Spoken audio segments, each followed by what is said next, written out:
Good evening, ladies and gentlemen.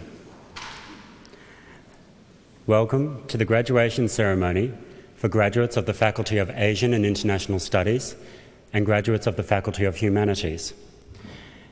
In a few minutes, the graduation ceremony will commence. The procession of staff will enter first. After a brief pause, the university fanfares will announce the entrance of the dais party. I will signal to you by this action that you are to rise and remain standing until both the staff procession and the dais party are seated. Please do not stand until I ask you to. May I also remind you that flash photography is prohibited in this auditorium. For the mutual comfort and enjoyment of all members of the audience, the university requests your cooperation in observing this rule. Thank you.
fellow members of the Council of Griffith University, Foundation Chancellor Sir Theodore Bray, past members of Council, members of Griffith University College Advisory Councils, Vice-Chancellor of Griffith University, Professor Roy Webb,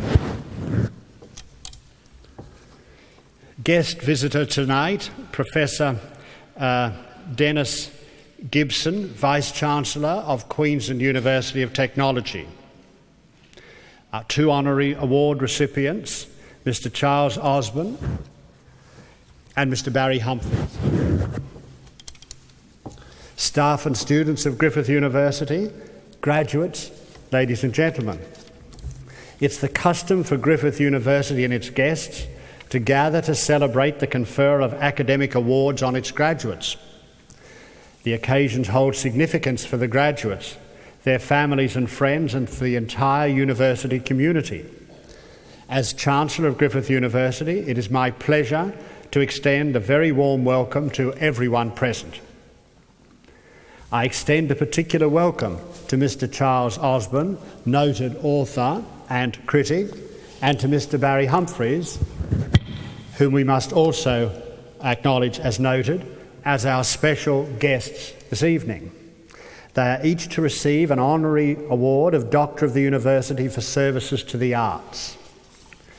We shall say quite a bit more in a formal way about each of them later in the ceremony, and in the meantime we can look forward to their addresses. This evening is a special occasion for our graduates. Their hard work is here publicly acknowledged and rewarded, and the honour we do them reflects as well on the university, the creative mould from which their achievement springs. One of tonight's graduates is Mrs. Anne-Marie O'Keefe, who will be awarded an MA in Asian and International Studies. She has been Regional Director for Queensland and the Northern Territory of the Australian International Development Assistance Bureau. I mention her now because she's been appointed Australia's next ambassador to Nepal, for which important task she bears our best wishes. On this occasion, we are particularly occupied with two of the original academic divisions of the university, the Faculty of Asian and International Studies and the Faculty of Humanities. From its foundation, the university has led the way nationally in these two areas as it developed new curricula and followed new paths. Both faculties have had a change of dean in the last 12 months. Professor Nancy Viviani has succeeded Associate Professor Edmund Fung in Asian and International Studies, while Associate Professor Mark Finane has succeeded Professor Tony Bennett in Humanities. I should mention some important recent events affecting the two faculties. The Faculty of Asian and International Studies is presently proceeding with preparations for the appointment of Australia's first Professor of Korean Studies. The appointment has been made possible through the generous support of the Korea Foundation in Seoul. A grant of just over $600,000 is involved, and it will assist also with improvements to the university's library collection of Korean materials and in sponsoring a series of biennial international conferences. This recognition of the university's national leadership in Korean studies is most welcome to us. In receiving the grant from the Korea Foundation, Griffith joins the company of the prestigious universities Harvard, Oxford and Yale, as well as the British Museum in London and the Guimet Museum in Paris. The university finds that it's hosting increasing numbers of international visitors, especially from Korea. Earlier this year, more than 60 students from Chung-An University and Korea University visited Griffith for an intensive Australian studies program, and bilateral relations throughout the region are increasing. Language studies are an important part of the university's engagement with its neighbours. A new School of Languages and Applied Linguistics has been established within the Faculty of Asian and International Studies from the beginning of this year. Meanwhile, consolidation, development and innovation have continued as hallmarks of the Faculty of Humanities. Within the School of Australian and Comparative Studies, there's been an active pursuit of close ties with China, Korea, North America, Europe and the Pacific Islands.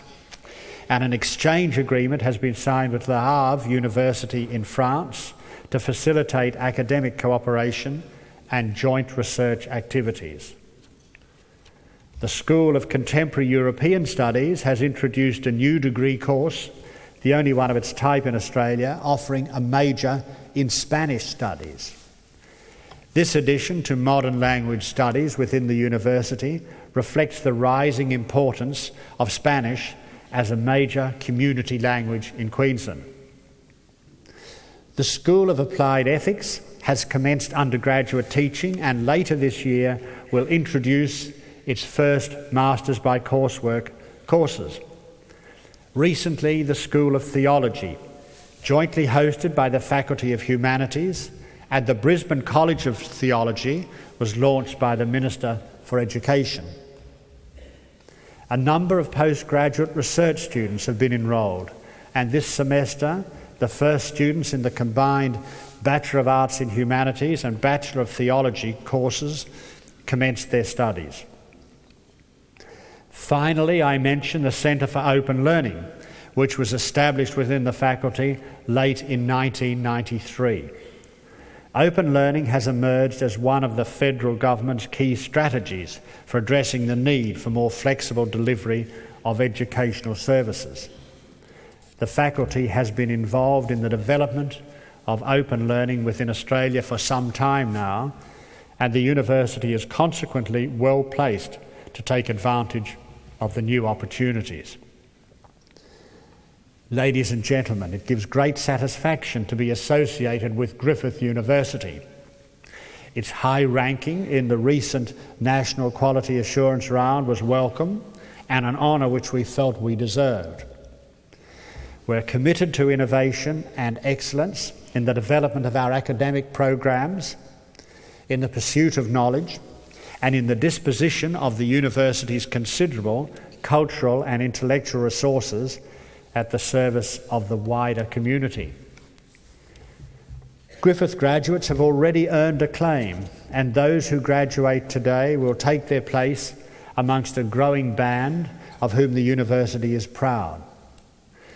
As we continue with our proceedings, I offer to each of our graduates my individual congratulations and best wishes for their lives ahead.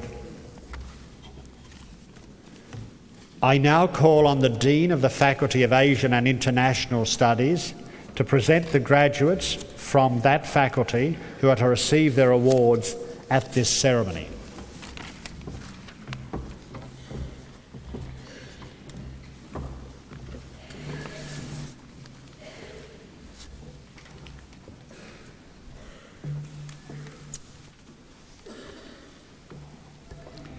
Chancellor, I present graduates who have been granted the Bachelor of Arts in Modern Asian Studies.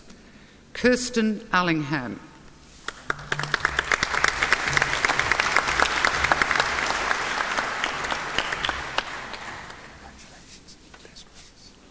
Margaret Baker.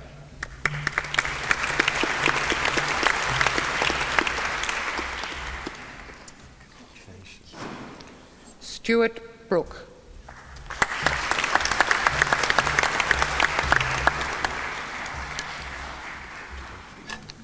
Susan Buckler.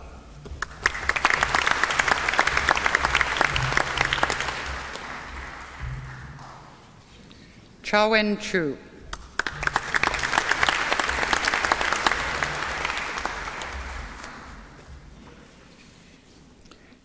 James Chow.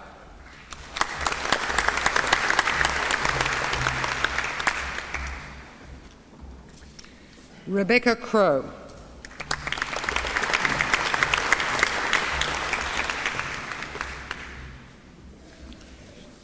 Martin Cuff.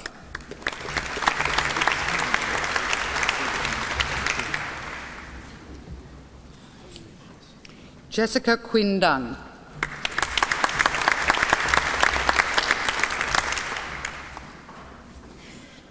Marion Davis.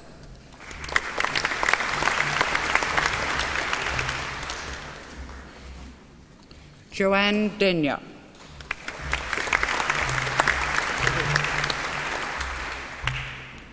Gregory Dettering.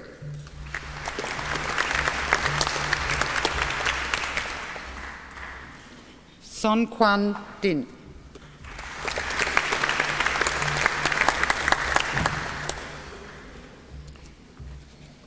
Matthew Isles.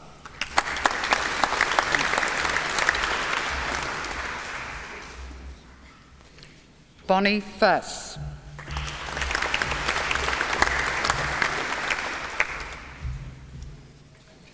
Mark Flynn.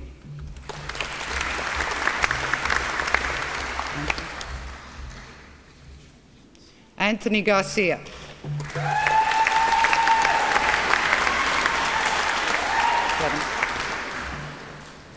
Gavin Handbridge.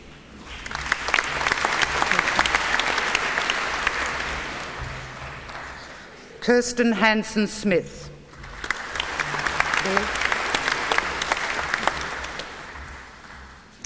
Billy Hegarty.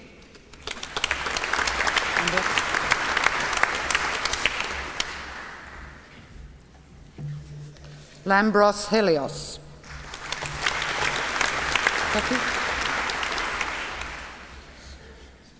Toki Inutsuka.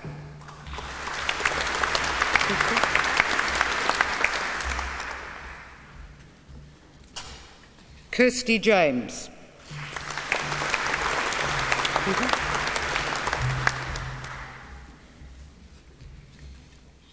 Peter Johnson.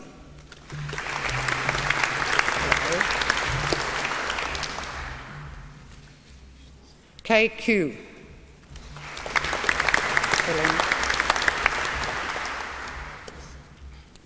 Selena Cooks.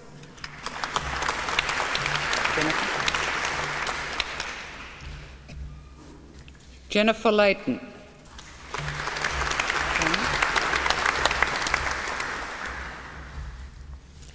Jane Loader.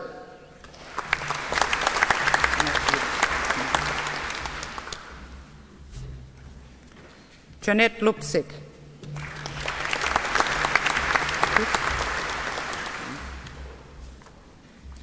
Chris Mason.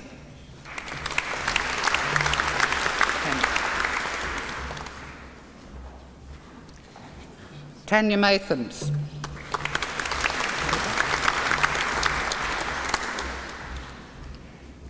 Rebecca McGee.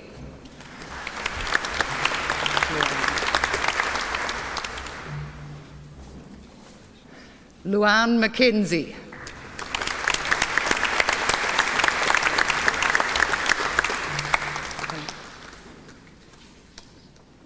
Helen McPhail.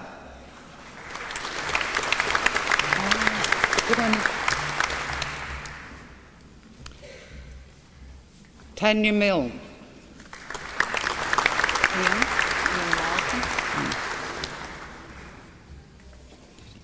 Ian Morrison.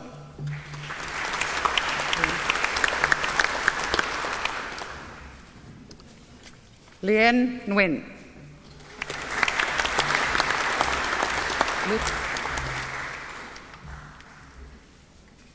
Luke Nichols.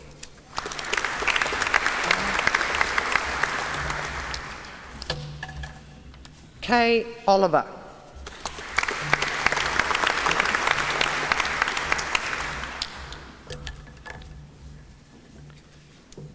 Elizabeth Pacey.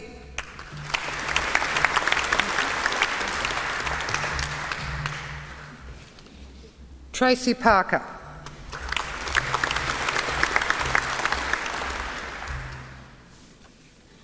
Simon Pollock.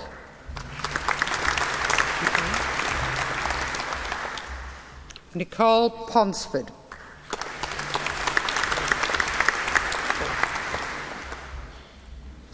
Paul Richardson.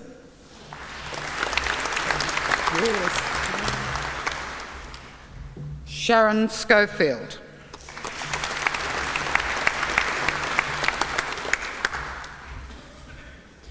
Michael Schwartz.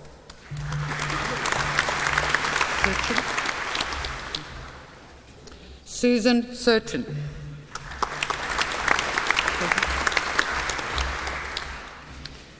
Stephen Sheridan.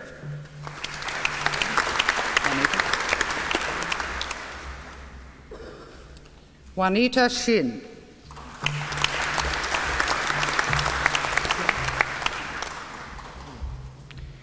Kieran Skian.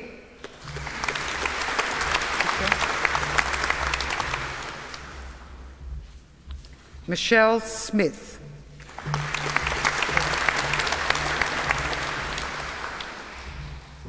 Pauline Smith.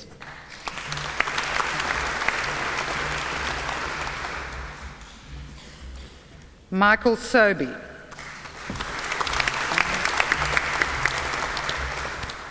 Samantha Steer.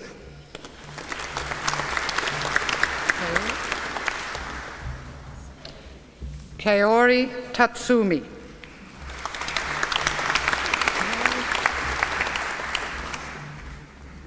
Melisa Turner.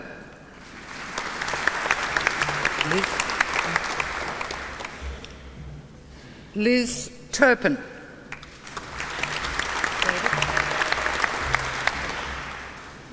David Warman.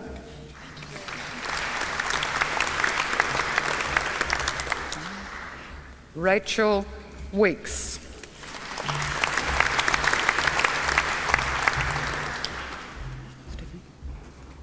Stephanie Wildsmith.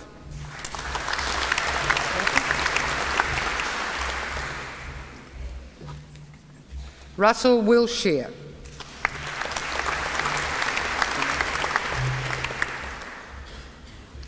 Sharon Wisserman.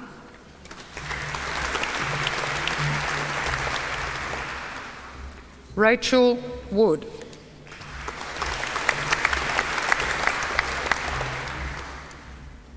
Bin Xie.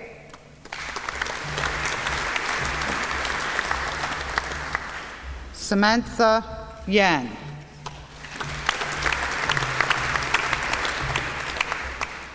Nina Yu.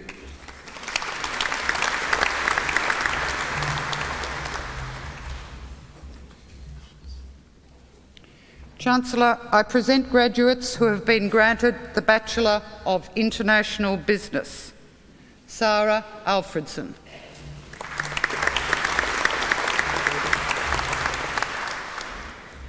Jodie Allen.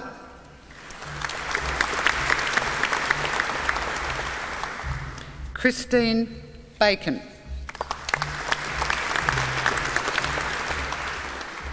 Suzanne Bacon.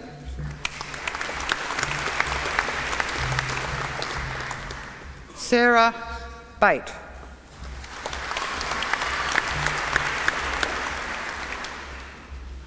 Scott Beauregard.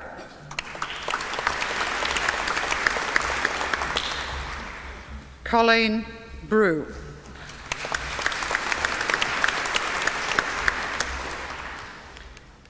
Andrew Burdett.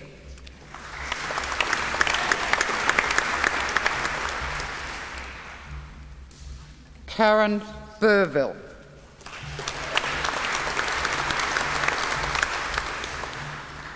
Sally Bustede.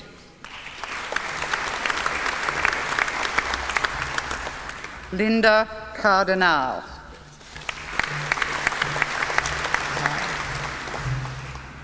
Laurie Kremen.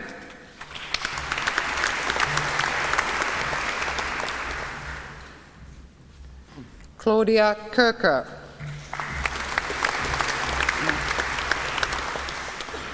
Simone Daly.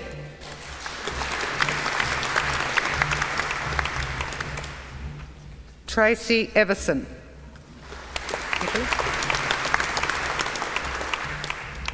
Nicholas Fisher.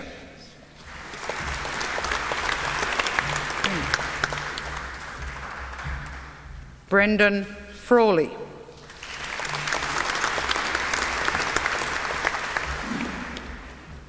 Sharon Gibson.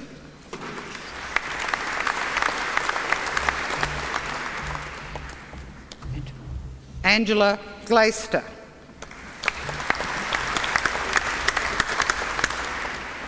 Megan Haynes.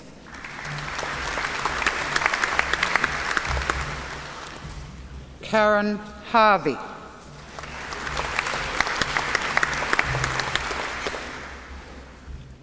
Karen Hines.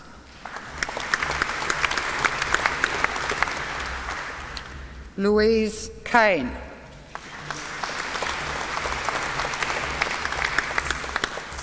Nicholas Cosson.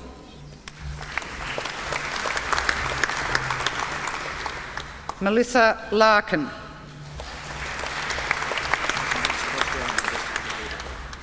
Karen Law.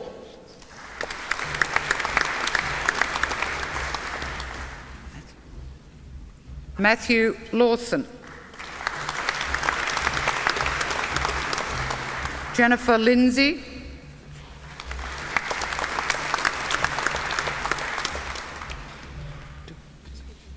Dougal Lodge.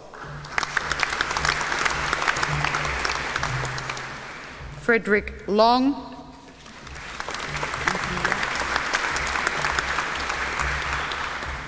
Anthony Lum.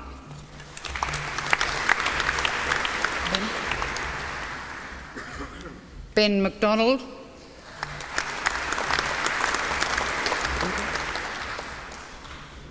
Andrew McFadden.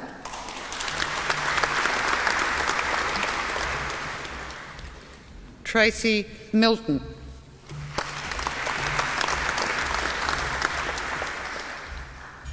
Gail Bew.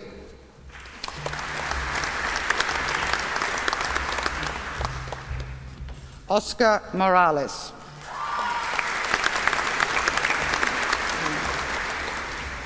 Karina Norton-Smith.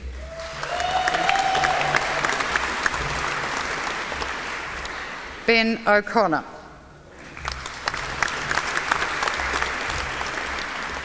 Nicole Parker.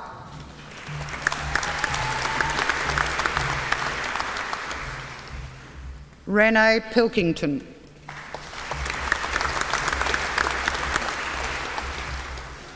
Britt Rebetsky.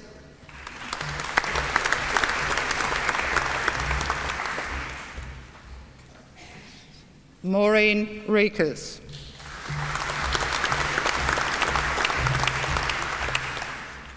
Michelle Roggenkamp.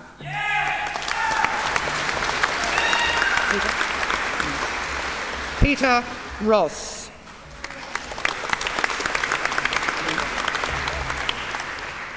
Jenny Ryan.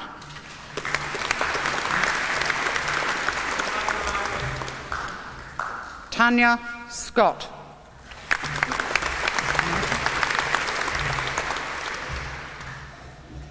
Malcolm Short.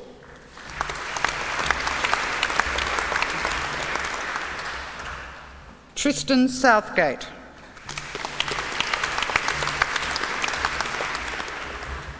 Anne Stevens. Natalie Stevens.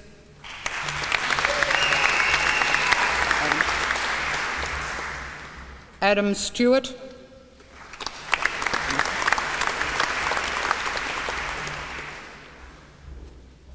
Vanessa Stout.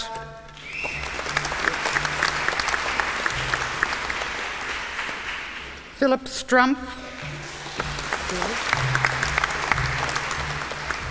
Julie Swain.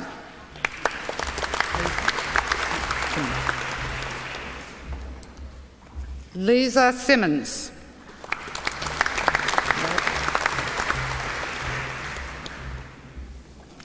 Penelope Tarrant.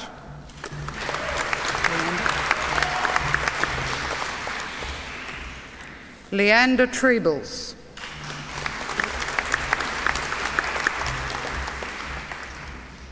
Kate Varley.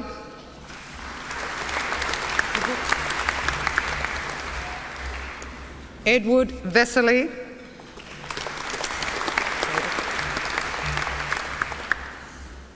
David Vorey.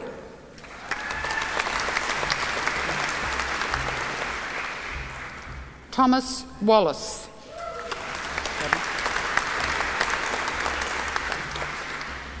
Robin Ward.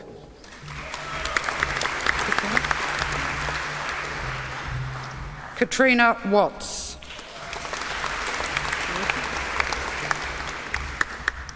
Melissa Wilkinson.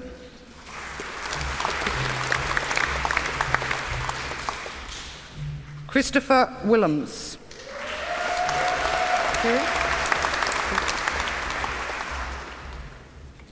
Kiri Williamson.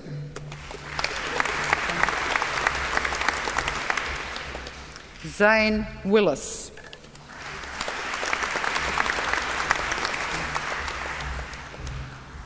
Vicky Windsor. Sasha Wishart.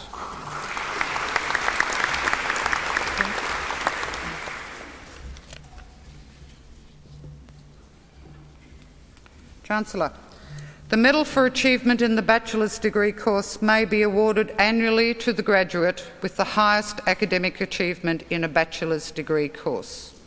Chancellor, I present a graduate who has been granted the 1993 International Business Medal, Ben Lindsay McDonald.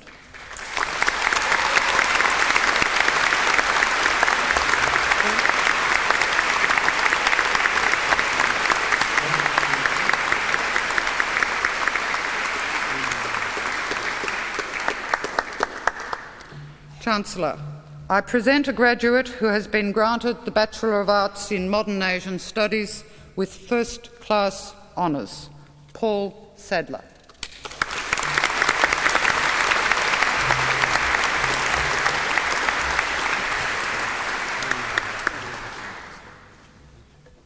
Chancellor, I present graduates who have been granted the Bachelor of Arts in Modern Asian Studies with second-class honours, Division A, Robert McAllister.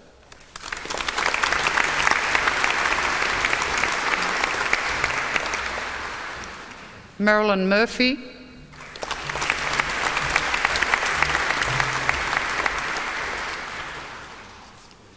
Douglas Pacheco.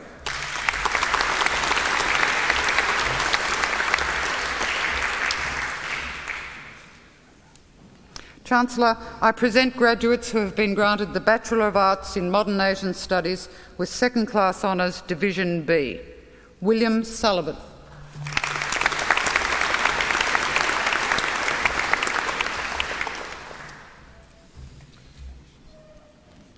Scott Waldron.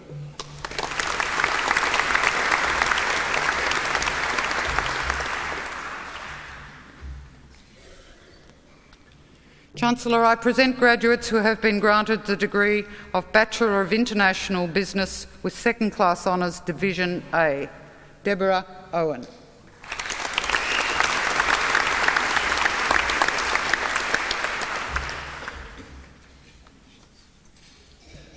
Carmen Tideswell.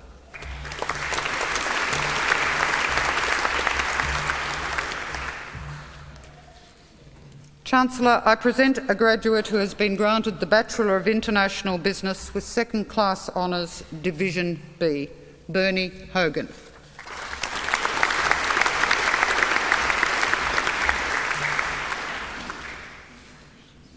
Chancellor, I present a graduate who has been granted the Graduate Diploma of Asian and International Studies, Adrian Russo.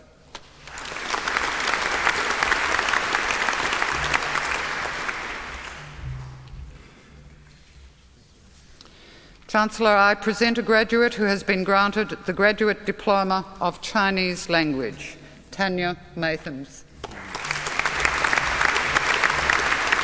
Back again. Chancellor, I present a graduate who has been granted the Graduate Diploma of Japanese Language, Simon Pollock.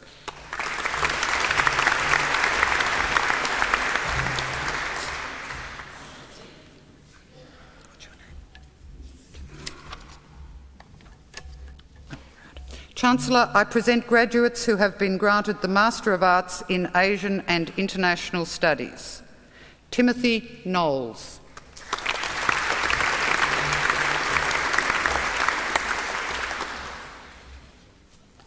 Peter Mann.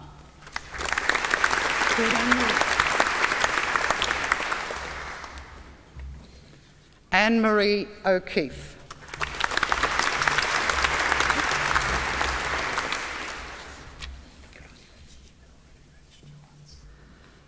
Chancellor, I present graduates who have been granted the Master of Arts in International Studies. Deborah Bowman.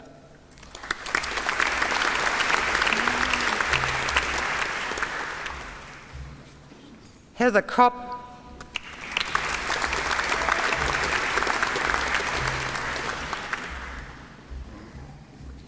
Brad Wheatley.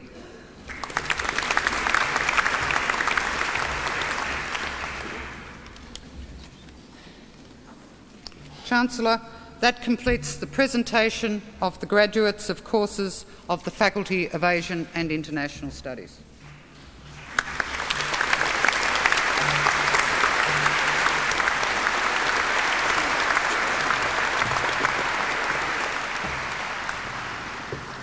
I now call on the Dean of the Faculty of Humanities to present the graduates from that faculty who to receive their awards at this ceremony.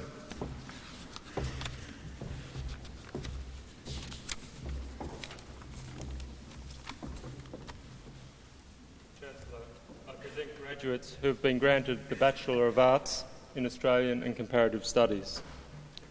Margaret Anderson.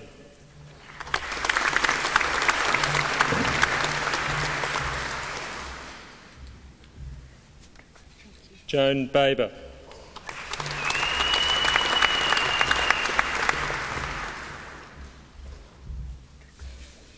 Jennifer Bostock.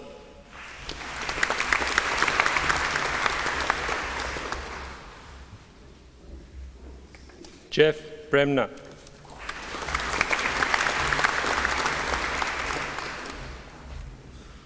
Julie Butler.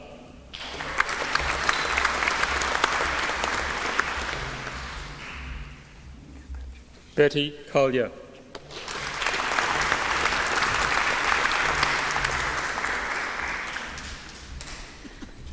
Pamela Crooks.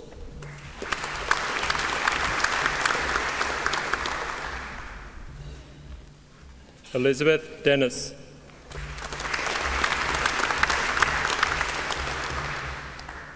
Bridget Ely.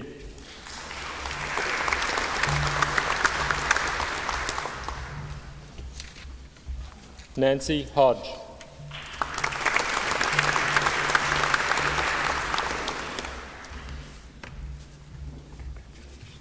Mary Howes.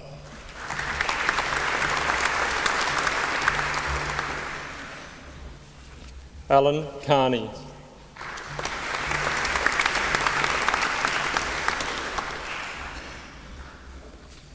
Sandra Kuritu.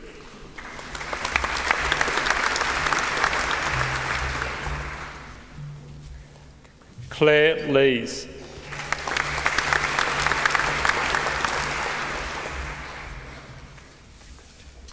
Kathleen Logan.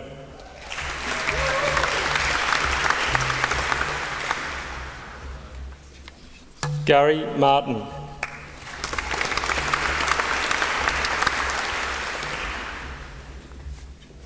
Margaret Owen-Jones.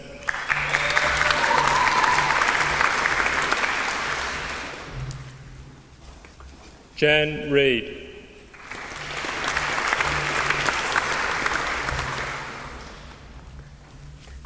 Deanna Rice Erickson.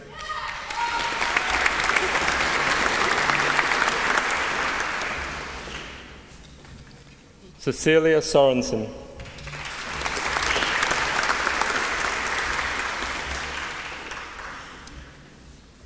Sue Stevens.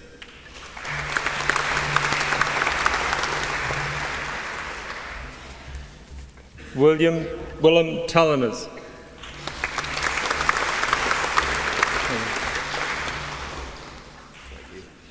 Ronald Waters Marsh.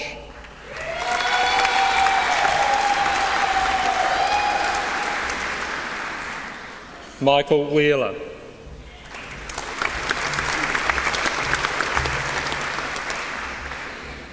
Anne Wirrell.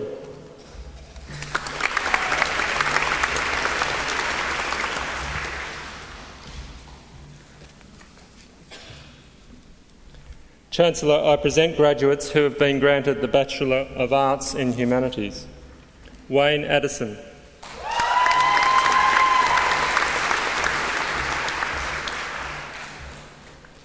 Kirsten Alexander.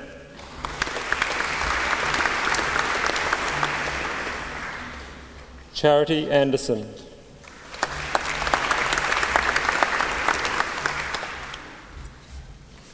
Kylie Banserman.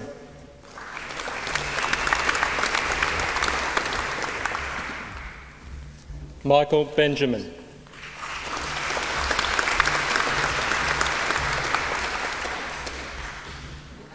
Helen Berkeley Kelly.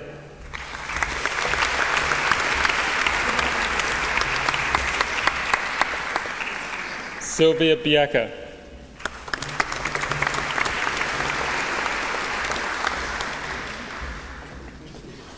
Sarah Bolger.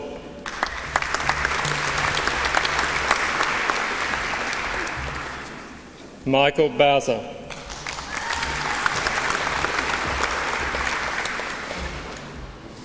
Gordon Buchanan.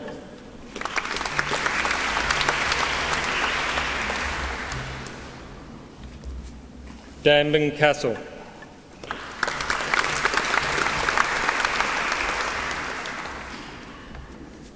Lisa Chandler.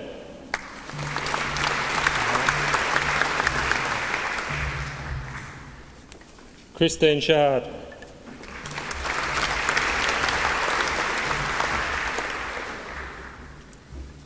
Rhonda Clark.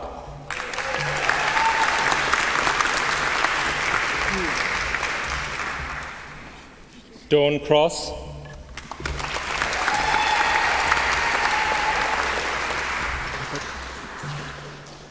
Anthony Cupid.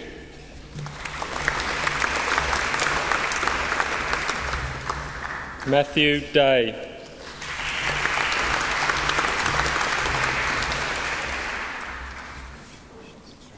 Angelina Del Popolo.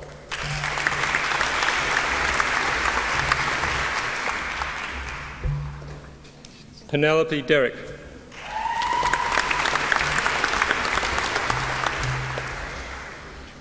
David D. Clemente.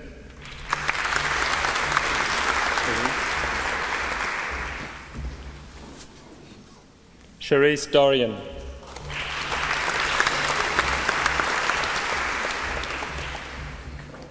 David Edwards.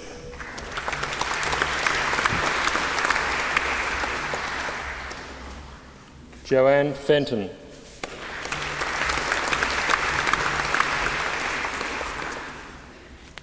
Berese Fisher.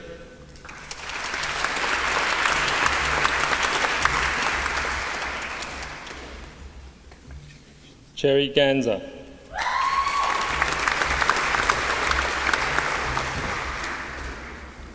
Charmaine Garvey.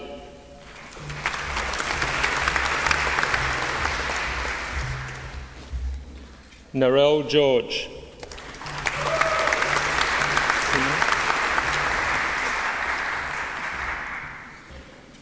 Simona Gill.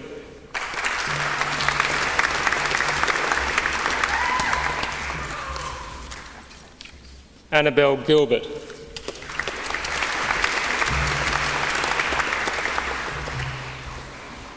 Russell Grant.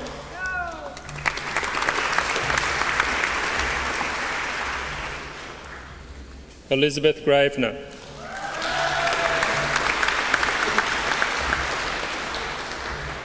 Tanya Hayton.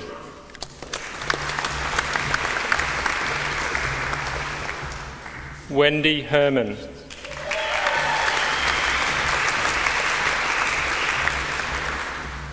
Cheryl Hill.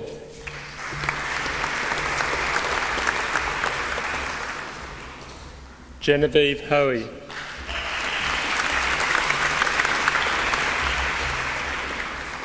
Owen Holdsworth.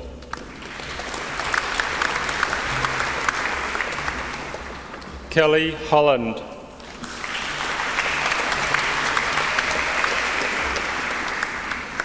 Simone Hood.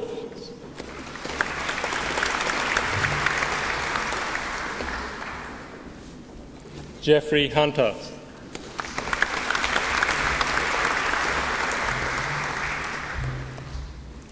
Nadine Jenkins.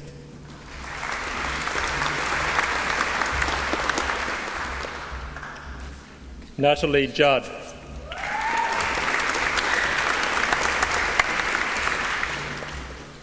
Chantal King.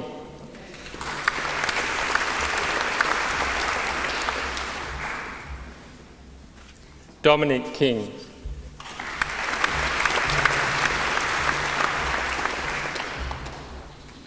Deborah Clyden.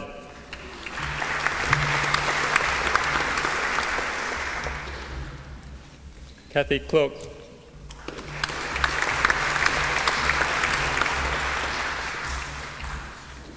Simon Knight.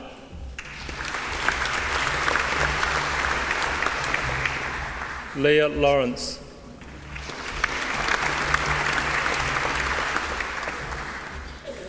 Peter Lawrence.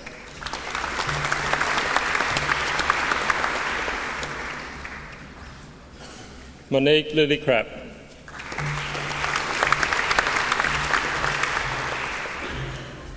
Fiona Lovell.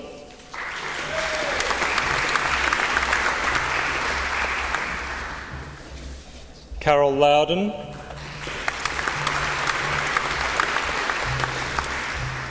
Sally McPhail.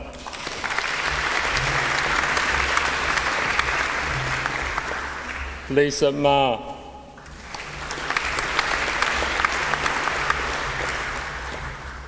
Jennifer Marsden.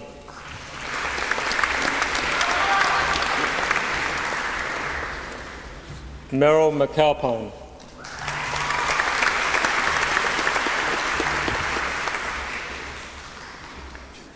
Sven McNiven.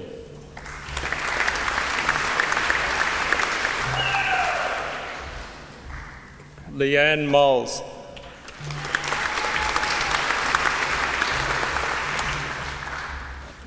Lynley Mewett.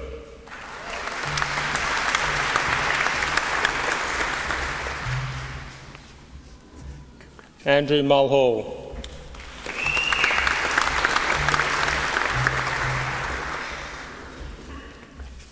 Miles Nugent.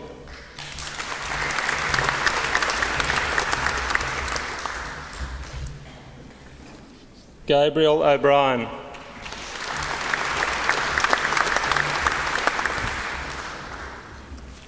Christina Palmer-Field.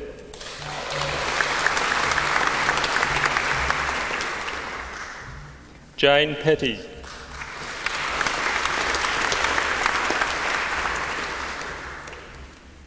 Anita Phillips.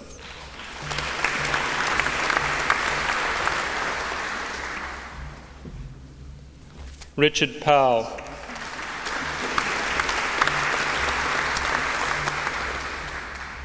Bruce Ressier.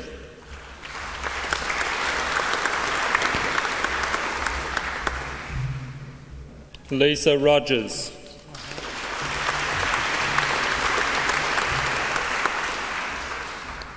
Fiona Roper.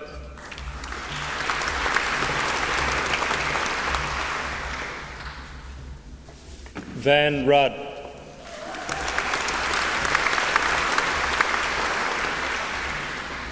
Emma Rushbrook.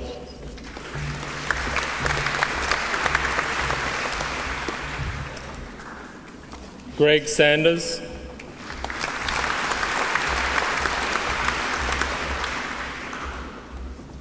Robert Seiler.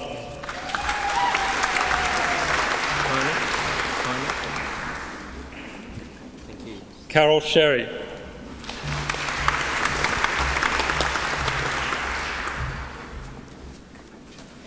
Heineck Skoripa.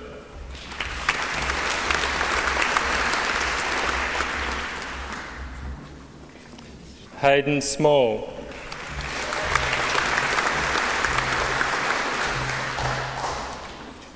Nikki Smith.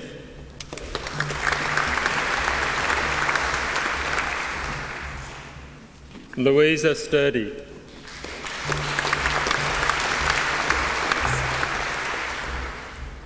Amanda Suter.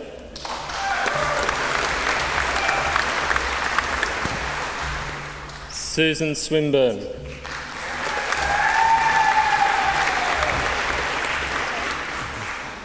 Janice Tan.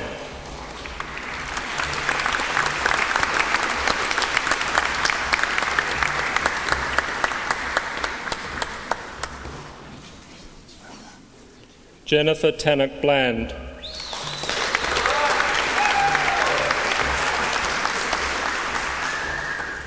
David Tuatu.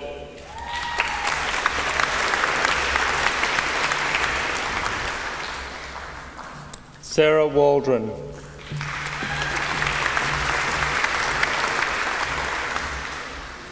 Deborah Waller.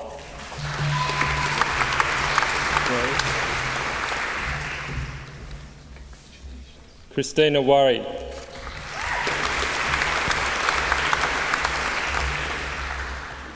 Kim Weir.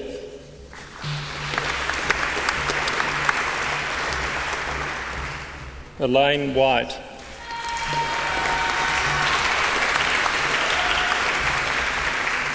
Tani Wilkie-Smith.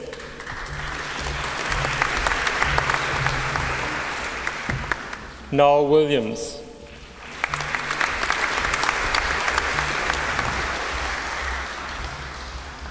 Mark Wishnet.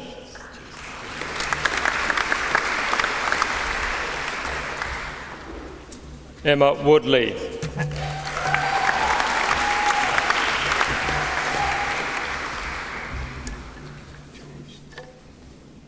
Chancellor, the Medal for Achievement in the Bachelor's Degree course may be awarded annually to the graduate with the highest academic achievement in a Bachelor's Degree course. Chancellor, I present the graduate who has been granted the 1993 Humanities Medal, Narelle George.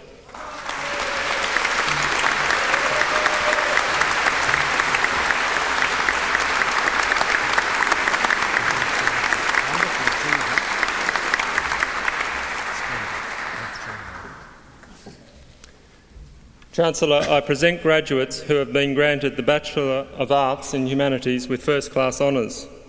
Lisanne Gibson.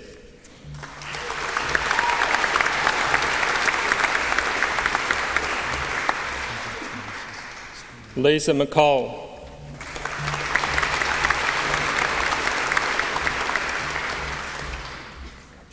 George Oppel.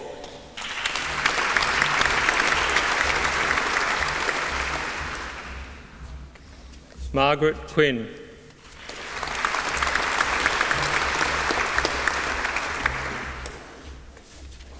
Benjamin Reid.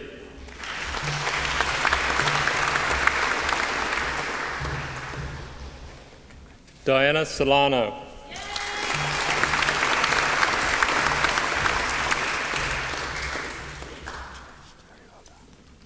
Chancellor, I present graduates who have been granted the Bachelor of Arts in Humanities with second-class honours, Division A.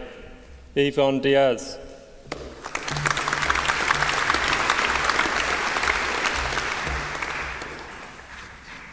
Robin Eade.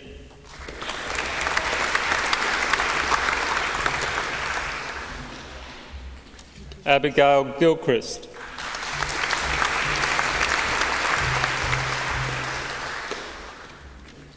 Sandra Hind.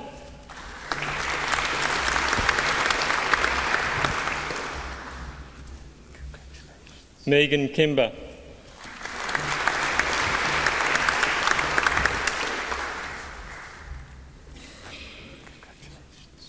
Leah Rogers.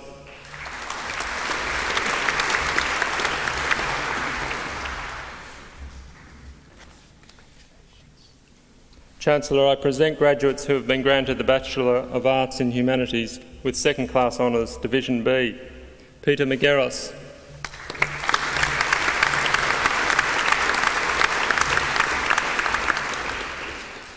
Anthony Mountford.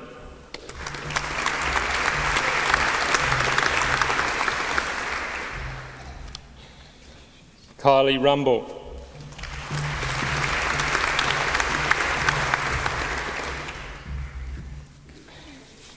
Chancellor, I present graduates who have been granted the Graduate Diploma of Media Production.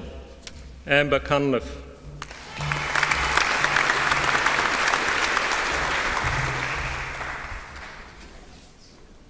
Jennifer Formosa.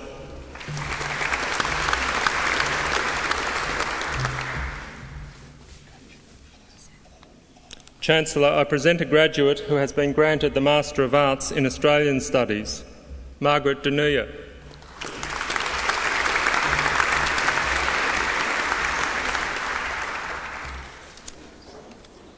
Chancellor, I present graduates who have been granted the Master of Arts in Cultural Policy.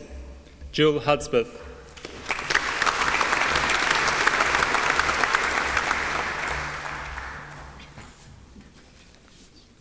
Diana Pappas.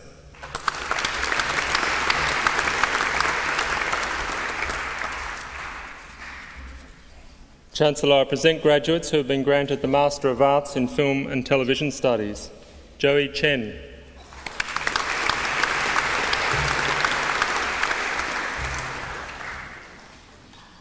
Jen Tung.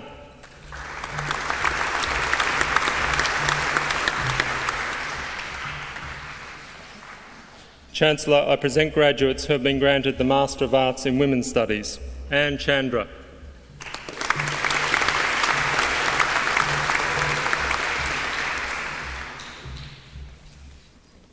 Gay Lemon.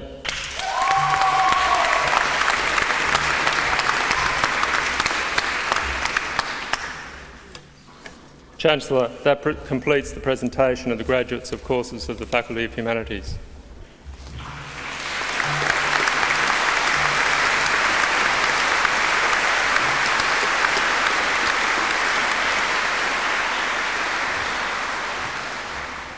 I will now receive candidates for the award of the University Medal.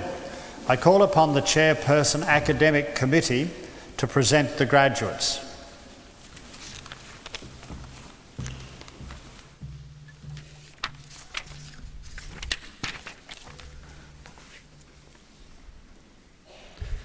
Mr. Chancellor, the University Medal may be awarded to a graduate who has completed the requirements for both a bachelor's degree of the university and a degree with honours in recognition of academic excellence.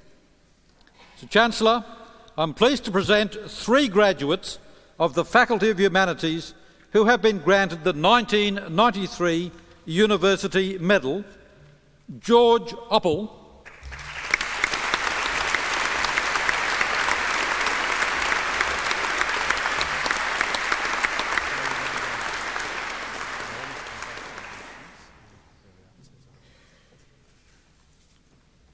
Margaret Ann Quinn,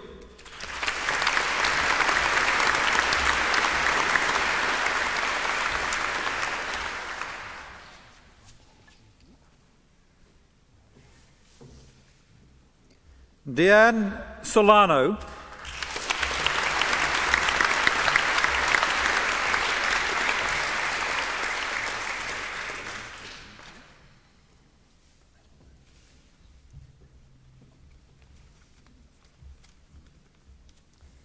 I will now receive graduates for the degrees of Master of Philosophy and Doctor of Philosophy.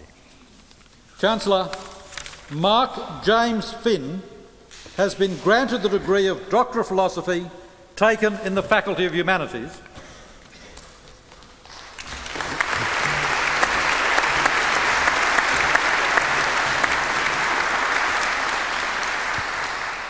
Mr. Finn's thesis, Science and the Media in Australia, Overview and Analysis, surveys the dissemination of scientific information in Australia while canvassing a range of specialist and popular print, radio and audio-visual media.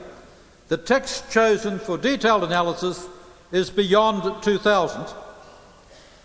The strength of the thesis is its integration of textual and institutional approaches in the context of Australian government's promotion of the Clever Country policy.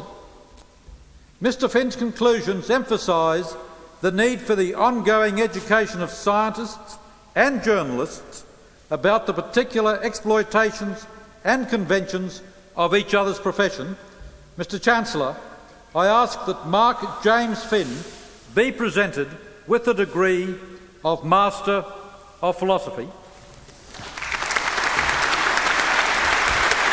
Congratulations. After all that hard work, very fine achievement. Thank you. Chancellor, the degree of Doctor of Philosophy is awarded to a graduate who has successfully completed a prescribed program of study, principally of research. The thesis embodying the outcomes of the research is the principal basis of examination. The degree is only awarded if the examiners are satisfied that the thesis makes a significant and original contribution to knowledge and understanding of the field of knowledge with which it is concerned. Tonight, the University is proud to honour a Doctor of Philosophy graduate who has satisfied these rigorous criteria for the award of the degree. Chancellor Andrew Christie Papadimios has been granted the degree of Doctor of Philosophy taken in the Faculty of Asian and International Studies.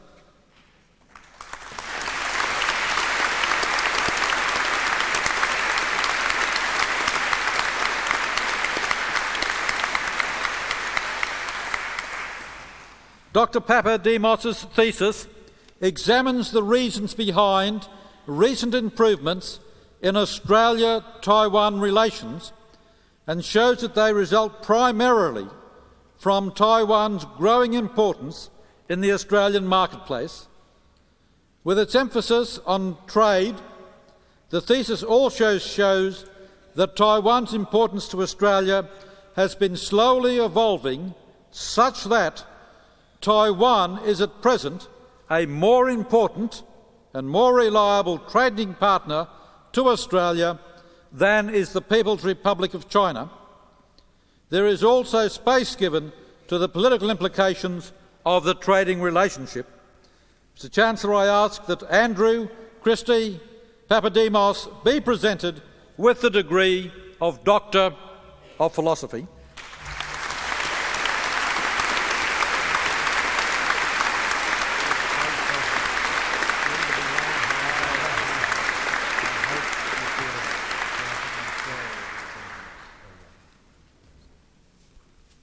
Mr. Chancellor, that concludes the presentation of Master of Philosophy and Doctor of Philosophy graduates.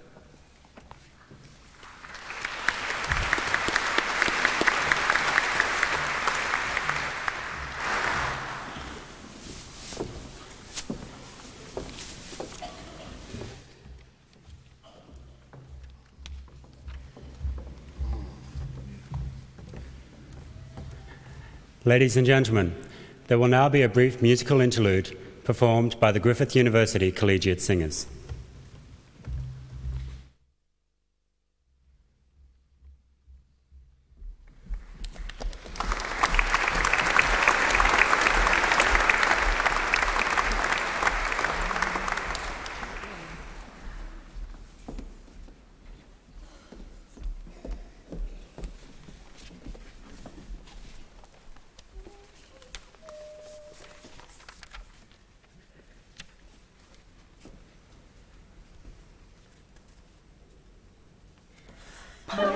She smileth when she my heart beguileth. La la la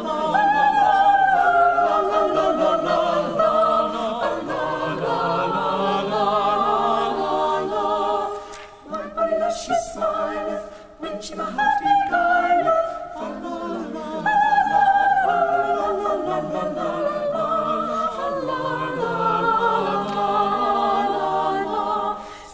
Still love therefore, and you shall love me more. La la la la la la la la. Still love therefore, and you shall love me more.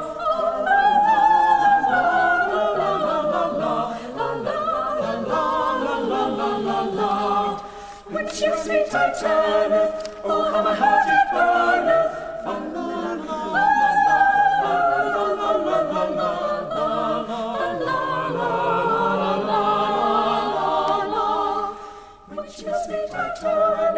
Oh, my heart it burneth.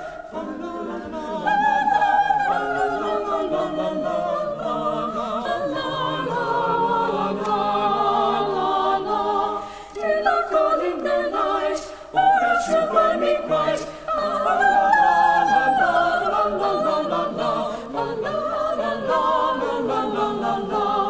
Dear love, call in the night, or else you'll burn me quite.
There was an old man called Michael Finnegan. He grew whiskers on his chin again. The wind came up and blew them in again. Poor old Michael Finnegan. Begin again. There was an old man. There was an old man. There was an old man. This old man, he played what? He played knick-knack on my drum with a knick-knack, paddywhack, give a dog a bone. This old man came rolling home, rolling home, rolling home.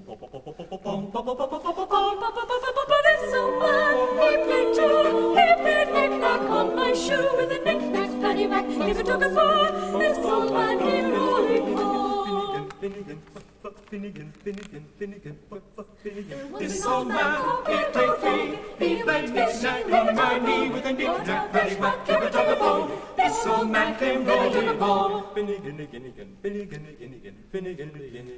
This old man, he played four. He played knick-knack on my door. With a knick-knack, paddywhack, give a dog a bone. Give a dog a bone, give a dog a bone, give a dog a bone, give a dog a bone, give a dog a bone.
With the authority of the Council, I shall now confer degrees of Doctor of the University. I call upon the Vice-Chancellor to make the first presentation.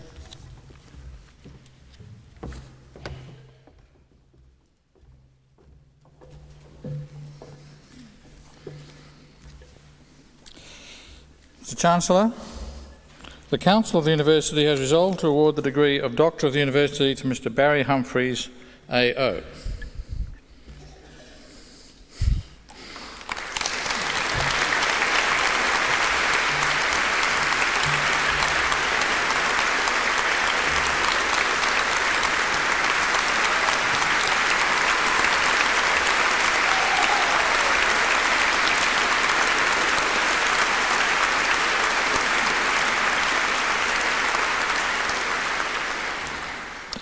Chancellor. Born in Melbourne in 1934, Barry Humphries was educated at the Melbourne Grammar School and later at Melbourne University. Although he did not take a degree, he began to participate in student theatre. His ambition, however, was to become a painter. After writing and performing songs and sketches in university reviews, he was asked to join the newly formed professional repertory company based on campus, later to become known as the Melbourne Theatre Company. In 1956, he created the character of Mrs. Everidge, a Melbourne housewife who has subsequently become internationally celebrated. Soon after, he also invented her desiccated male counterpart, Alexander Sandystone, whose rambling monologues continue to celebrate the decent suburban life of bygone Melbourne. Moving to Sydney, he joined the Phillip Street Review Theatre, a famous and successful institution which presented sophisticated comedy. After an 18-month engagement, Barry returned to Melbourne, where he appeared as Estragon in Australia's first production of Beckett's Waiting for Godot with Peter O'Shaughnessy. They later collaborated on a children's pantomime and a highly successful revue starring Edna and Sandy. Barry left for London in 1959. During the 1960s, he appeared in numerous West End productions, notably musicals for Lionel Bart, Oliver and Maggie Way, and stage and radio entertainments by his friend Spike Milligan, in particular Red Sitting Room. He also worked in productions with Joan Littlewood, played Long John Silver at the Mermaid Theatre and Fagin on Broadway, and in a major revival of Oliver at the Piccadilly Theatre in 1968. During this decade, he returned on 3 occasions to Australia with a new one-man play. It was the last of these, Just a Show, which the impresario Peter Bridge invited him to present at the Fortune Theatre, London, in 1969. This polarised British critics, as had an earlier performance at Peter Cook's Establishment Club. But it led to a pioneering comedy series on the BBC, The Barry Humphries Scandals, a show which inspired Monty Python. In the early 1970s, with his friend, the director Bruce Beresford, Humphries brought to the screen the character of Barry Mackenzie, the legendary comic strip hero, 60s cult figure and progenitor of Crocodile Dundee, whom with the artist Nicholas Garland he had originally created in Private Eye magazine.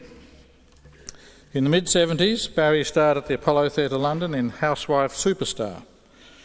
By this time, the West End had caught up with Melbourne. Subsequently, Humphries has presented London with 4 more theatrical offerings: A Night with Dame Edna at the Piccadilly Theatre in 1979, for which he won the Society of West End Theatres Award for Best Comedy of the Year, and An Evening's Intercourse at the Theatre Royal, Drury Lane, in 1989. In 1983, he performed The Song of Australia, a profane cantata, co-written and performed with Carl Davies with orchestra and large chorus at the Royal Albert Hall. In all, he has written and performed in 12 one-man plays. Numerous television appearances in Australia and the UK include two highly successful series of his chat show, The Dame Edna Experience, for London Weekend Television, with a host of megastar guests including Liza Minnelli, Jane Fonda, Sean Connery and Kim Basinger. These popular shows have since been repeated all over Europe and North America and have included Dame Edna specials. Other television appearances include Another Audience with Dame Edna and numerous guest appearances on popular shows. A tribute to Barry's work entitled A Profile of Barry Humphries received a British Academy of Film and Television Arts Award nomination for Best Arts Programme. More recently, Barry has been seen as Sandy Stone for BBC One in its highly acclaimed series Single Voices. He now makes TV programmes in the USA. He is also the author of several popular books and a collection of poems. His autobiography, More Please, won the J.R. Ackley Prize in 1993 for the year's best biography. He is the subject of 2 biographical studies by John Lahr and Peter Coleman. His most popular records include Song of Australia, 12 Inches of Les, The Sound of Edna, The Dame Edna Party Experience, Housewife Superstar and The Moonee Ponds Muse. In 1982, Barry was appointed an Officer of the Order of Australia for service to the arts. He has only once received a government grant, small we are assured. His shows are subsidised by his public. 25 years ago, Barry's father, Eric, was overheard to say in a voice reminiscent of Sandy Stone, I was so worried about Barry, I couldn't play golf on Tuesday. Although Barry's father is now deceased, I am sure that he, like all of us, would be proud not just of Barry's great contribution to literature and letters, but his fine personal example as a citizen of the world and an extraordinarily creative human being. Chancellor, it is with great pleasure that I present to you Barry Humphries for admission to the degree of Doctor of the University.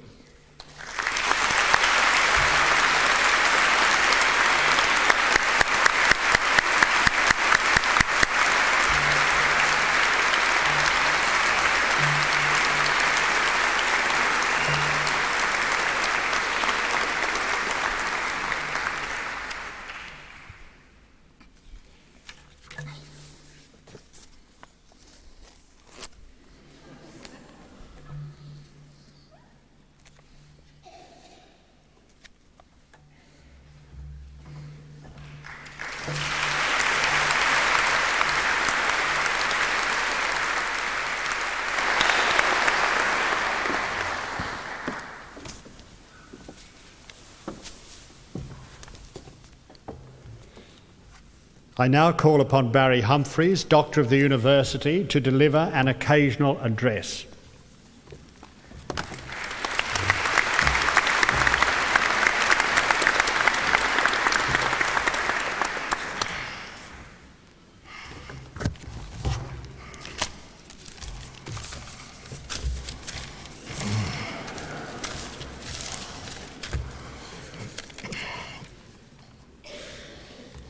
Chancellor, Vice-Chancellor, graduates, ladies and gentlemen.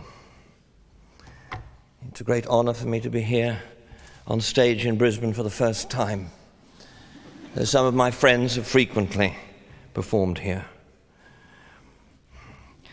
Not quite knowing what an occasional address was, I decided last night to write a short poem.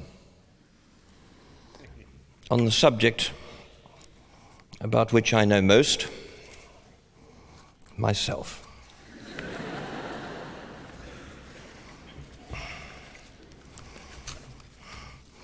How brave of Griffith to bestow tonight on me this great and awesome accolade. Melbourne, my alma mater, has held back, rather as wise and worried parents do. We mustn't spoil the boy, they may have said. For ages he's been too big for his boots. He'll only get a larger swollen head, go overseas again and mock his roots. He's certainly no writer. It appears he hasn't had a grant for 20 years. I grew up in the age of Bakelite. Poland was on the front page of the Sun, with Hitler or Bing Crosby on the air. The wireless sang us safely off to school. Then to the pictures on a Friday night, we'd all stand up to help God Save the King. And Snow White trilled hey-ho and sang her gnomes, while uncles fought and died on coral coasts, as we sat cosy in our lovely homes with Mr. Menzies and a million roasts. On Anzac Day at school, the chaplain droned the litany of Melbourne grammar dead. A pussy, pimpled prefect called Jeff Mears, in front of Goldsmith, one day loudly said, "Mum reckons Hitler had some good ideas." 2 bombs fell on Japan, but Doris Day, beneath her bobbing page boy, gaily sang, "My dreams are getting better all the time." Among the brick veneers, the bright voice rang. Meanwhile, at school assembly, the head, in mildewed cap and gown, once introduced a singer by the name of Harold Blair. He would, the head explained, just sing a few old Negro spirituals. Then into view the tenor stepped, his terror plain to see. Our first and only Aborigine. I met him years later. Far from bitter, he hadn't even heard the whole school titter. This was an innocent age, and so was I. I only knew that pansies wore suede shoes. But who or what they were or what they did, and how 2 people could produce a kid, was utterly mysterious. Yet still I hear my blushing mother say, "Your father's giving you a book one day." But that day never came, nor did the book. And all too soon a sense of sin and sex as dawned the aqua age of Laminex. This was before Australians one and all lapped up the small print on the dunny wall. The parties started and the sparkling wine suffused me with a warm, persuasive glow. What courage and what love at last was mine. What lay ahead? How marvellous not to know. Gardenias, girls, and Garrick cigarettes. The square dance I was always getting lost in. The Allisons, the Gillians, and Jeanettes. At night, the steamed-up windows of the Austin. One thing was certain, and full well I knew, I'd have to make my mind up what to do. But how not break my anxious parents' hearts? Go to the uni, fool around at arts. I'd won a scholarship by some strange fluke, and this relieved the pressure. Yet the place seemed teeming with such dull, conformist types, all keen to swat, all keen to get degrees, aspiring to something, but to what? To be the parents that they tried to please. in uniforms of pastel-hued twin sets, as boring as a shelf of fluffy toys. The Allisons, the Gillians and Jeanettes walked hand in hand with dull, sports-coated boys. This dismal campus, it was very clear, would never spawn one interesting idea. Thus, as I dozed over my textbook's pages, I quietly resolved to be outrageous. My tutor was a lady, and I shocked her, conferring on myself the title Doctor. For Dr. Humphreys was an artful pose, like someone in a spooky German silent. I grew long hair, affected dark-hued clothes, was sinister and mad, and sometimes violent. On stage, I reeked of supernatural vice. At home, I was, as now you see me, nice. Since then, on TV, theatres and halls, I caused offence to academic wowsers. Dame Edna throws her gladdies at the stalls. Les Patterson's weapon is hidden in his trousers. But laughter can work wonders for stiff necks, employing muscles only used in sex. Obsessed with lifestyle, football, food and money, we could forget Australia is funny. Today, some public figures think it vital that they should sport an honorary title. True, Doctors Cairns and Hewson have degrees, but how they flaunt those dreary PhDs. No doubt next century we'll all be greeting with abject bows our emperor, Paul Keating. In Xenia's suit, with laurels on his head, his foes locked up or liberal or dead. His grovelling courtiers crawling on all fours or crushed beneath their statutory laws. Hail Paul I, with pose Napoleonic, as edifying as a high colonic. Vice President Turnbull may, dare we suppose, flash the insignia of the dark brown nose, while Dr. Hawke launches a new attack upon the person of Lord Conrad Black. Politically correct folk just might insist he change his name to Conrad White. Queensland's a state some people go quite Zanian. Your former leader thinks he's a Tasmanian. Tonight, I stand with old age gently quaking. Doctor once more, but doctor of your making.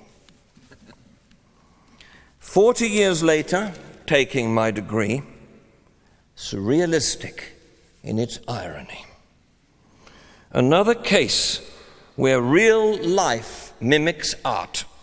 So Brisbane thanks. Melbourne, eat out your heart. Thank you.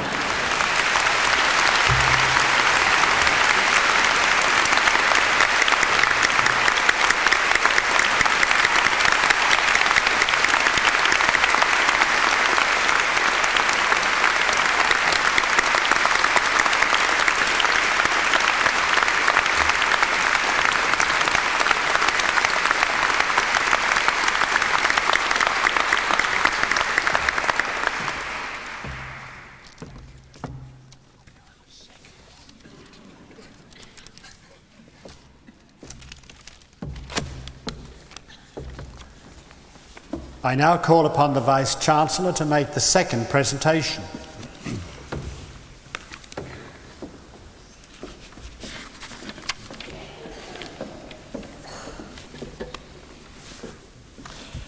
Chancellor, the Council of the University has resolved to award the degree of Doctor of the University to Mr. Charles Osborne.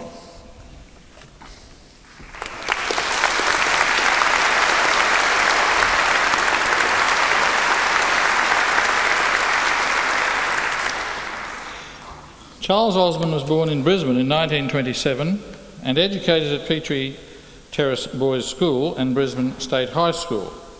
As a schoolboy, he developed a strong interest in music and literature.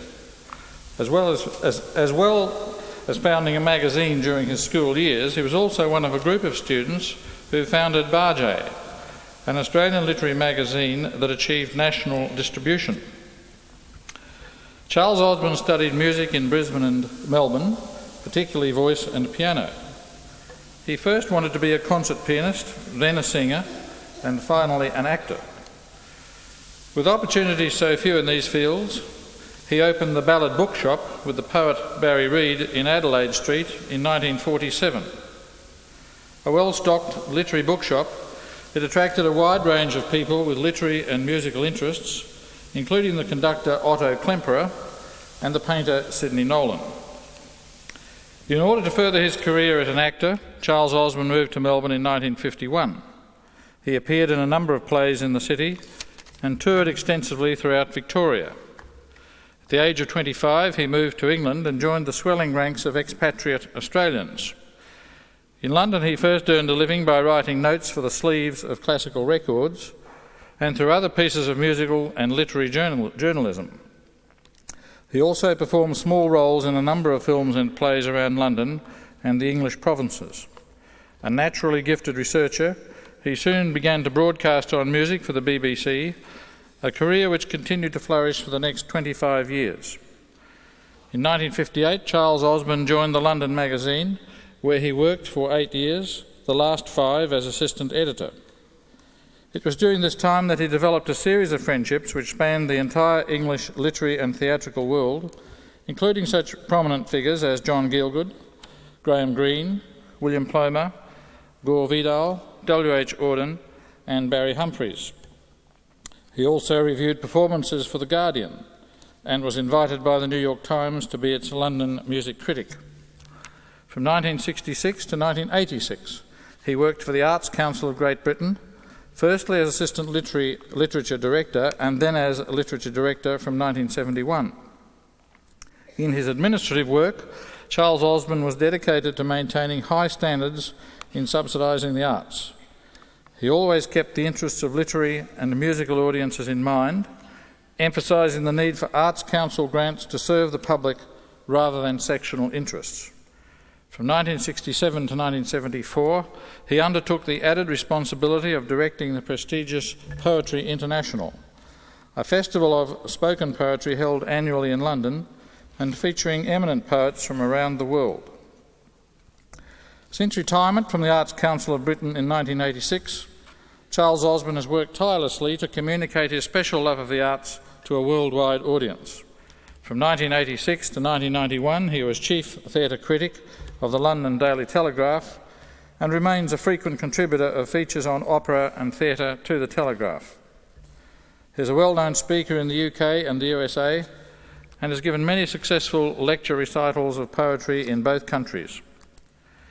He appears frequently on television and radio in the UK, including the BBC's World Service, and is a regular and popular panellist on the Metropolitan Opera Texaco Opera Quiz broadcast throughout the United States. Charles Osborne's appearance on this prestigious opera quiz is a great acknowledgement of his international reputation, as the Metropolitan Opera House in New York invites only acknowledged experts to appear in this highly sophisticated program. Over the last 30 years, Charles Osborne has established himself as an international authority on opera and literature. He is one of Australia's most prolific writers on music and the author of a number of books on the operas of Verdi, Puccini, Strauss, Mozart and Wagner. His books are published in Great Britain and the USA and translated into several languages, including German, Italian, Dutch, Spanish, Portuguese, Finnish and Chinese. Publications such as the Complete Operas of Verdi have contributed to an impressive international reputation and culminated in the award of the 1993 Gold Medal of the Amici di Verdi, the Friends of Verdi, in recognition of his work on this composer. His other works include biographies of W.H. Auden and Agatha Christie, books on artists such as William Dobell, Russell Drysdale and Sidney Nolan, as well as a volume of autobiographical memoirs titled Giving It Away. His poems appear in the Oxford Book of Australian Verse and other anthologies. It is especially fitting that the Council of Griffith University should honour Charles Osborne in recognition of his long and distinguished service to the arts as administrator, author and critic.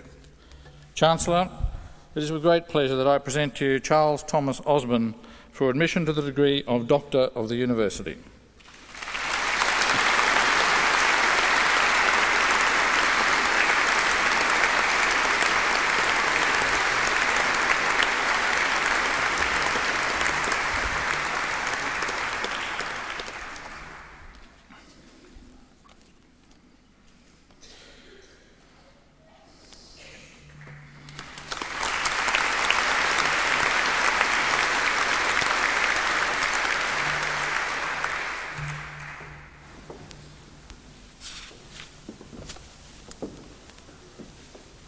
I now call upon Charles Osborne, Doctor of the University, to deliver an occasional address.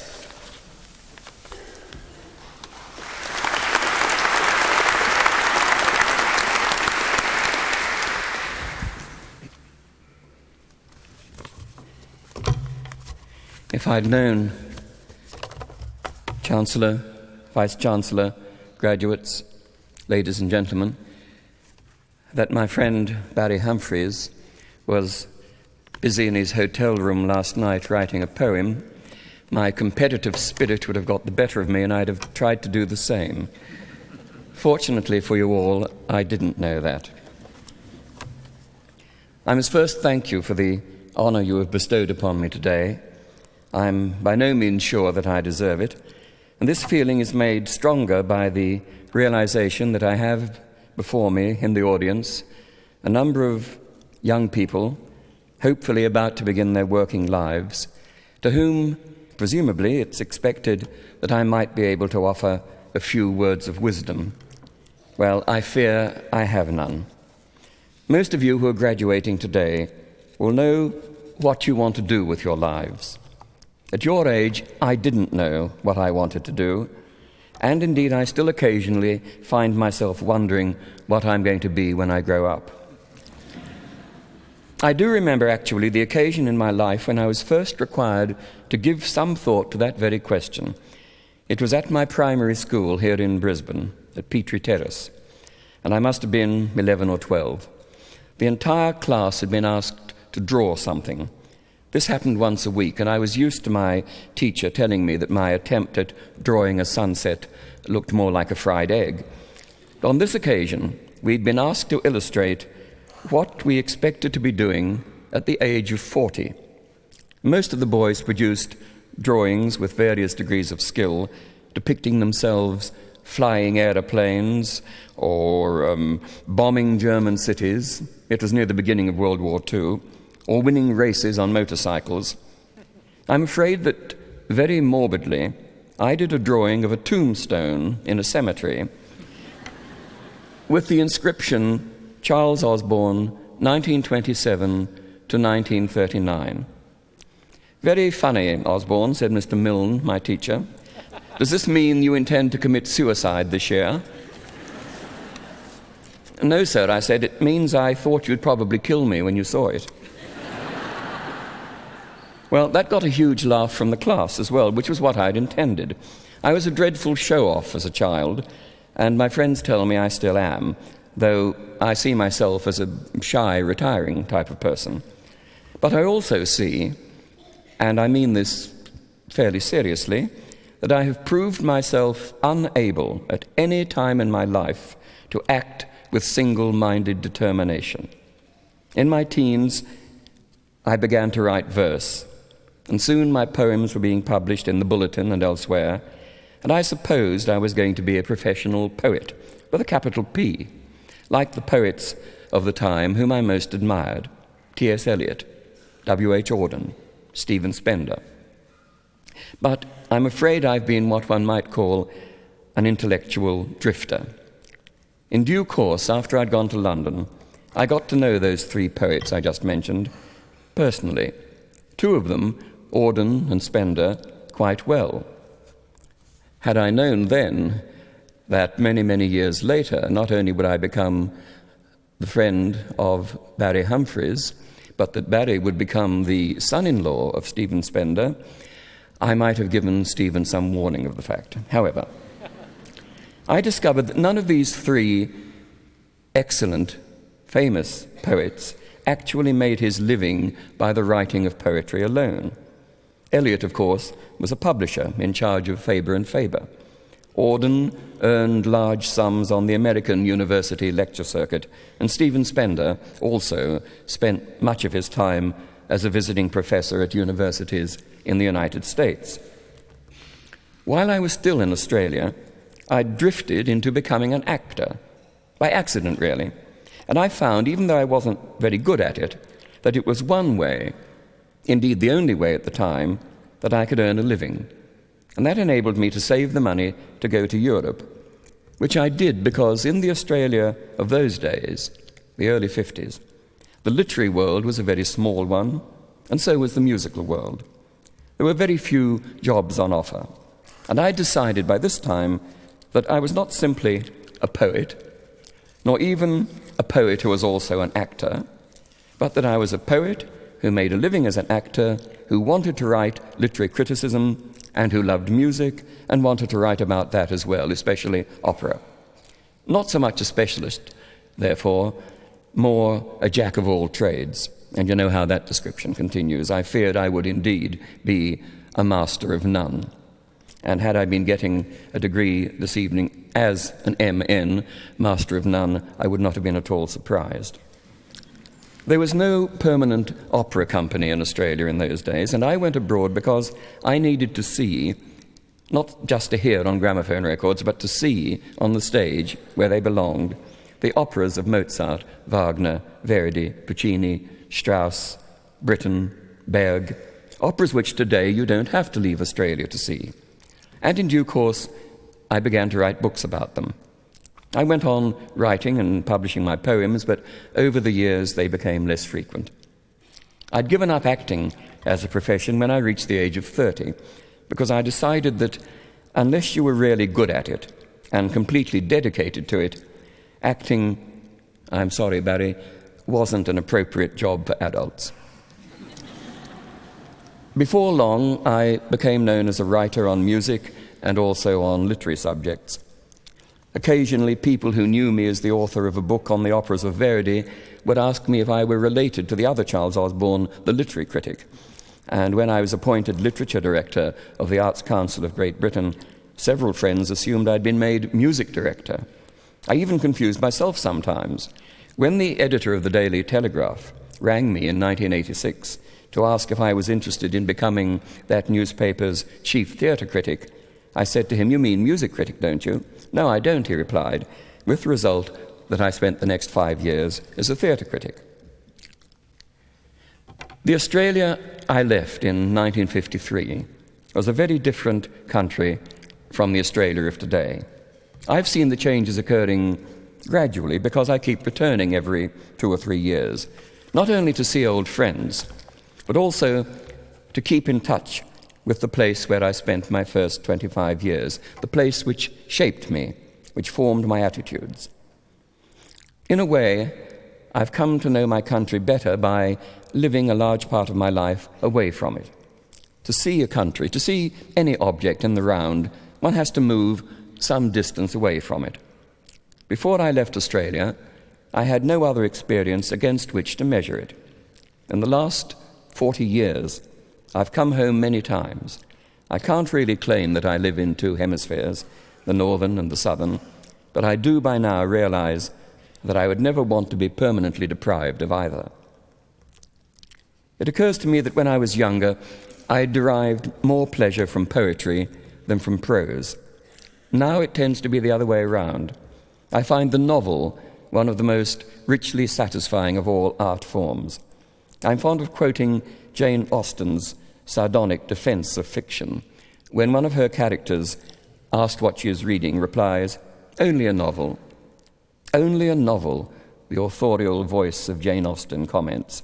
"Only some work in which the most thorough knowledge of human nature, the happiest delineation of its varieties, the liveliest effusions of wit and humour are conveyed to the world in the best chosen language. It's for these reasons that I'm a fiction omnivore. From the masterpieces of Proust, Dostoevsky, Patrick White, and Thomas Mann, to the first-rate works of several living writers, I continue to read novels for delight, for information, and also for reasons of sloth, because when I am not reading a book in my spare time, I would expect myself to be writing one. However, I draw the line at the mediocre. In other words, at about 9/10 of what is published nowadays and respectfully reviewed. With Henry James, I share the belief that the only obligation to which in advance we may hold a novel without incurring the accusation of being arbitrary is that it be interesting. Giuseppe Verdi expressed the same thought differently. In operatic composition, he said, "The boring is the worst of all styles." I thought I should say something today about politics, but it's a subject I don't care for very much. What's so distasteful about politics is that it thinks it's so important.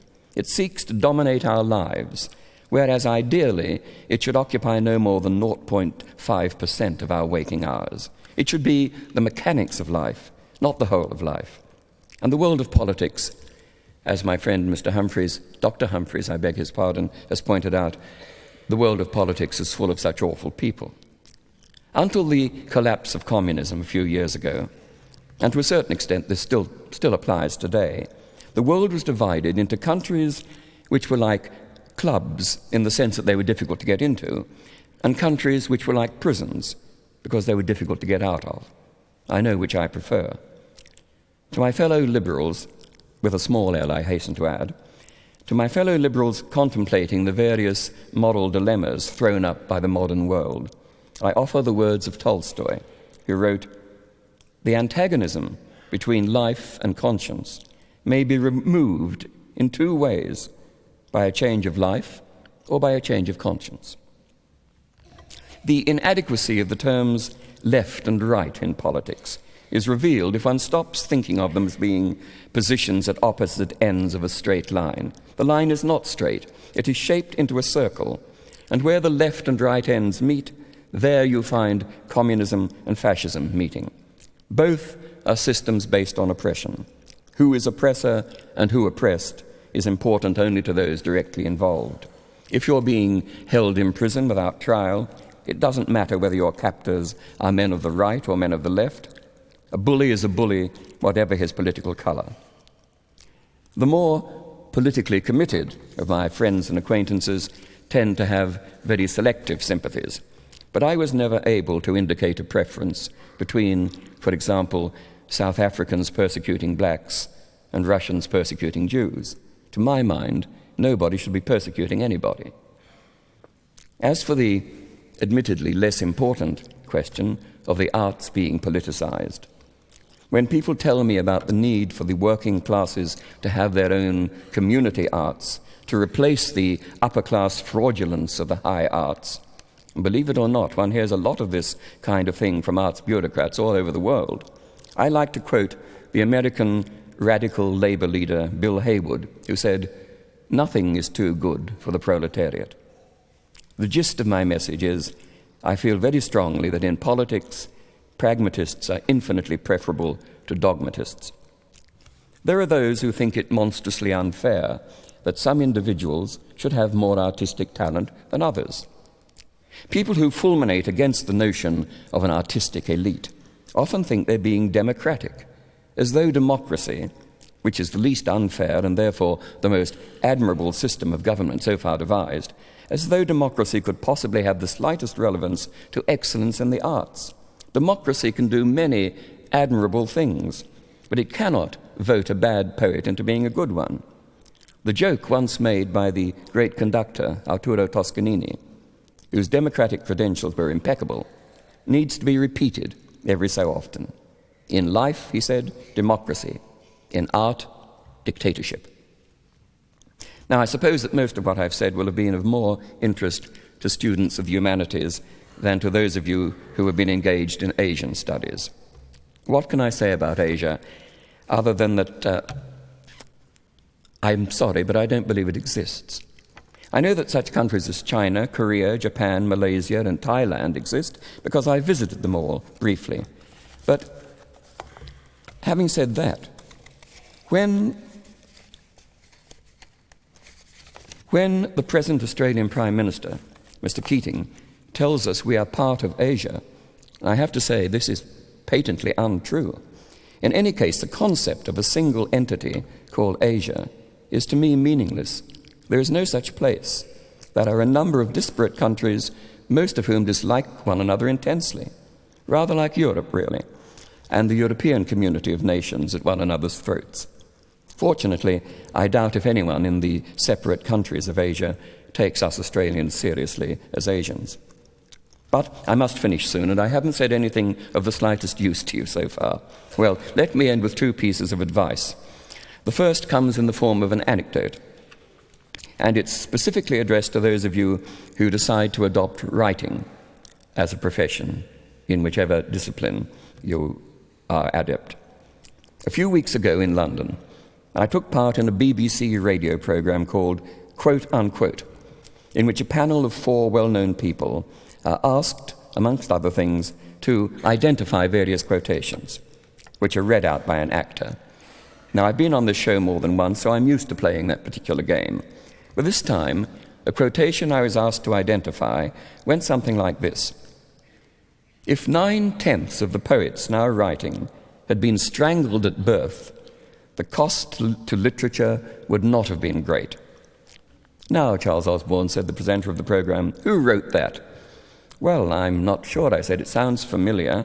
I think it's probably a female writer of the 30s. I'd say Rebecca West. I'm sorry, you're wrong, Charles Osborne. It's something you wrote yourself 10 years ago in your volume of memoirs. Now, the moral of that story and the advice I pass on to you is that writers, like liars, must be sure they have good memories. My final and less flippant piece of advice is avoid the foolish but currently fashionable academic concept, at least it's fashionable in a number of British and American universities, of political correctness. You know what I mean. For one thing, the assumption that you are somehow being fairer to men and women by pretending that the two sexes don't differ from each other in any way, and that even to mention someone's gender is somehow improper. The Town Council of Plymouth in England, and this is perfectly true, recently voted to ban the word manager on the grounds that it included the syllable man. And a university in the north of England, the University of Central Lancashire, won't allow members of its staff to refer to my wife or my husband, because my is a possessive pronoun. And so if a male professor says my wife, he is suggesting that he owns her. Presumably if she says my husband, she thinks she owns him. Political correctness would be extremely sinister if it weren't so ludicrous. Have nothing, I beg you, have nothing to do with it. If you heed Hamlet's advice to Polonius, you'll find yourself behaving fairly to all, which is what matters. You'll remember that Polonius offered to treat the visiting actors according to their desert, and Hamlet replied, use every man after his desert, and who should escape whipping? Use them after your own honour and dignity. The less they deserve, the more merit is in your bounty. Thank you.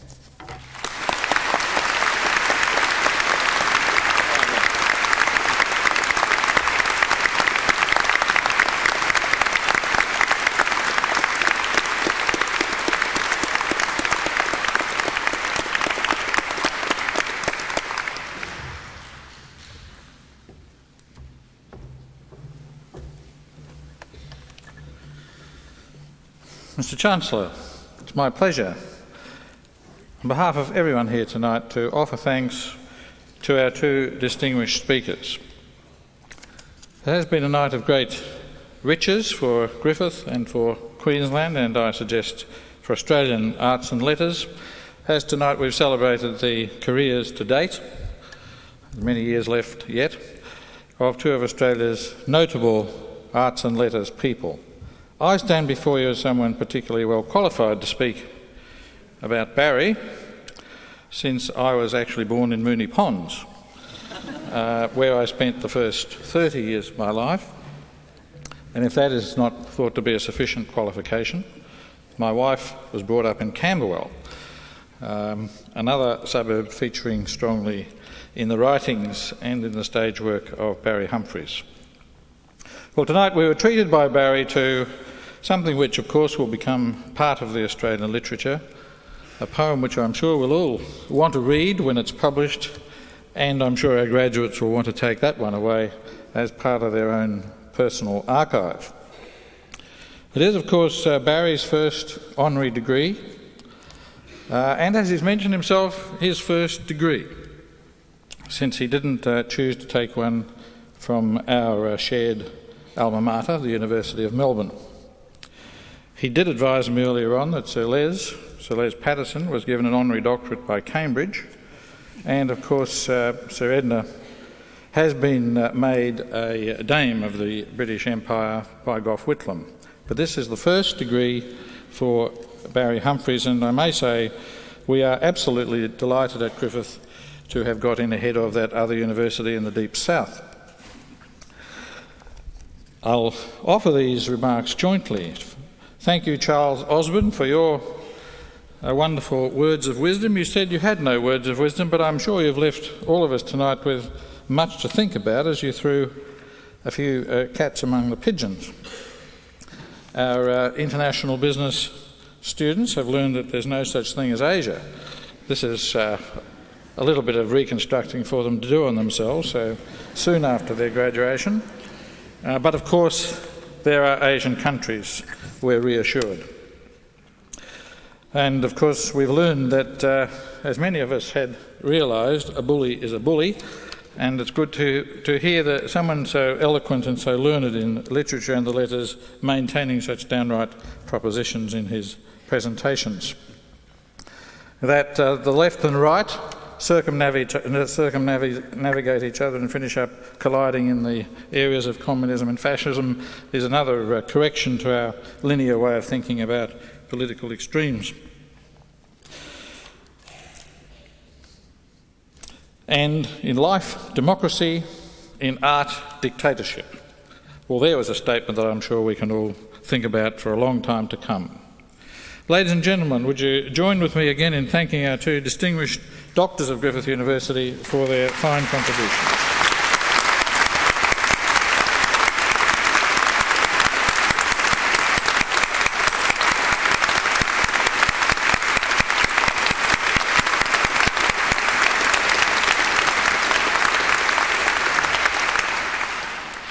I offer my own congratulations to all our graduates on their success in their studies and wish them every success in their career, and hope that they, like Doctors Humphries and Osborne, will join the Alumni Association and support it throughout their careers. Thank you.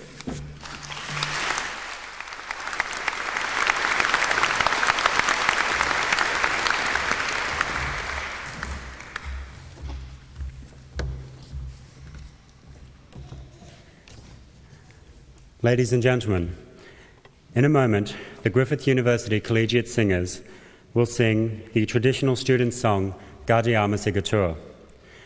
Please rise as the singers enter and remain standing during the singing. Members of the audience who wish to do so are invited to join in the singing of the song, whose words appear on page 23 of your program.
Ladies and gentlemen, the ceremony is now concluded. When the fanfares begin, please remain standing as the Deus Party, the staff procession and the graduates retire. Thank you.